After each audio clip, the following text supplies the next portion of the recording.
Opening with the king's pawn controls the center and opens up the light-squared bishop and queen, often leading to sharp games. e5 is a common response that establishes a presence in the center, controls d4, and opens up the queen and dark-squared bishop. Knight f3 develops the knight toward the center, attacks the e5 pawn, and prepares to castle. Knight c6 develops the knight toward the center, protects the pawn on e5, and eyes the d4 square. The Italian game starts with bishop c4, which attacks the f7 pawn and prepares to castle quickly. Knight f6 develops the knight and attacks the undefended e4 pawn.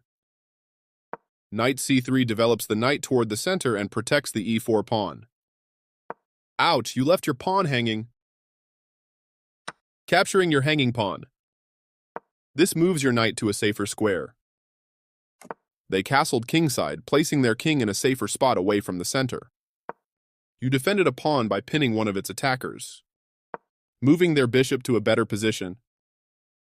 This move will cost you a knight.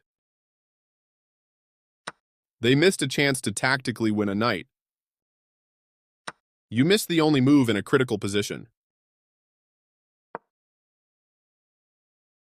Advancing this pawn creates opportunities for you to target their king's position. They had an opportunity to punish your inaccurate play but didn't catch it. That was a fair trade. This is a fair trade. You trade off equal material. They exchange pieces of equal value. You are forcing your opponent to have isolated doubled pawns, which ruins their structure. A clear recapture. Castling on opposite sides can lead to an exciting game. They slipped up a bit here. Not the worst move, but definitely not the best. Your rooks are connected, which helps them work together. This move puts their pawn on a safer square. This move doesn't hurt you much, but it doesn't help either. You get a chance to win a bishop by pinning a piece to the king. By using the pin against the king, you will win material. Defending their hanging bishop. By threatening the pinned piece, you will win a bishop. Decent move, but they had a better one. You captured a free pawn. This move puts their rook on a safer square. This is the way to win a bishop.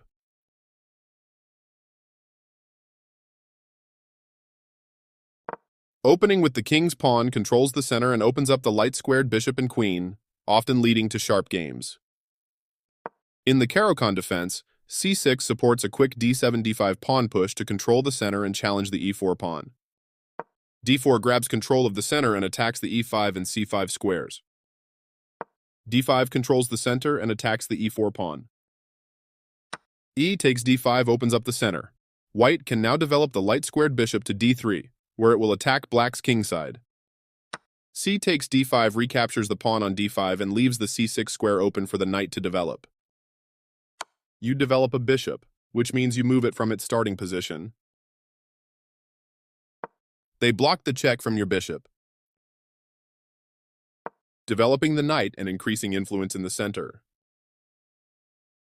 They bring out their bishop, increasing their control over the center. This move activates your knight to strengthen control over the center.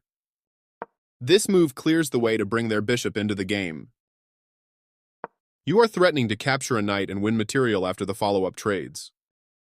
You get a chance to win a rook through an eventual discovered attack. You missed an opportunity to win a rook through an eventual discovered attack. They are threatening to tactically win a knight. A good choice to move your threatened queen. They missed a chance to kick a bishop. You are threatening to win a queen through a discovered attack. You are now able to win a queen through a discovered attack. That was a strong discovery. Now you'll win a queen. This move allows you to capture their vulnerable queen. You captured a vulnerable queen.